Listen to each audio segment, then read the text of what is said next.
In the ancient land of Israel, in an age when kings ruled and the hearts of men wandered far from God, a new chapter of destiny was about to unfold. The Lord had rejected Saul, the once anointed king, and turned his eyes toward a humble village hidden among the rugged hills of Bethlehem. There, in a quiet household, among 8 sons, lived a boy the world had overlooked. But heaven had already chosen. This is the story of how God calls the unlikely, the forgotten, the ordinary, and shapes them into instruments of His purpose. A prophet carrying a horn of oil, a family filled with expectation, and a shepherd boy who knew nothing of the throne waiting for him. From the pastures to the palace, from tending sheep to leading a nation, the journey of David begins not with glory, but with obedience, humility, and the unshakable truth that God sees the heart.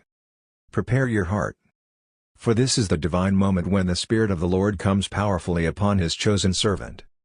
In the quiet shadows of his chamber, the prophet Samuel sat in deep sorrow. Israel's first king, Saul, had turned away from the Lord, and Samuel's heart was heavy with grief.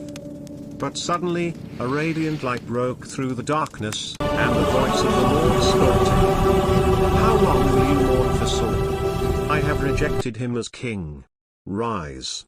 Take your horn of oil, for I have chosen a king from the sons of Jesse. Though fear touched his heart, Samuel obeyed the command of God and set out at dawn toward Bethlehem. Along the dusty road, the desert winds whispered around him. The rising sun cast long shadows behind his steps, and the weight of God's mission rested upon his shoulders. When Samuel reached the gates of Bethlehem, the elders trembled at his arrival. "Do you come in peace?" they asked. Samuel answered gently, "In peace. I have come to sacrifice to the Lord." Soon the news spread, and Jesse and his sons were called to stand before the prophet. Inside Jesse's home, 7 strong sons lined up proudly. Each one looked fit to be a king, tall, confident, noble. Samuel examined them carefully, but with each one he looked upon, the gentle whisper of the Lord came. "Not this one, nor him. For the Lord does not look at appearance, but at the heart." Confusion filled Samuel's eyes as the last of the 7 passed by. He turned to Jesse and asked, "Are these all your sons?" Jesse replied, "There is still the youngest. He is out in the fields, tending the sheep."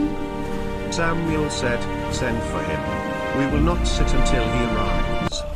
Far from the house, David played his harp beneath the shade of a lone tree, his sheep grazing peacefully around him. He was young, gentle, and humble, a heart unseen by men, but fully known by God. When David entered the house, a quiet awe filled the room. His brothers stared in disbelief, for this was the youngest, the smallest. But the Lord spoke clearly. "Rise. Anoint him. This is the one."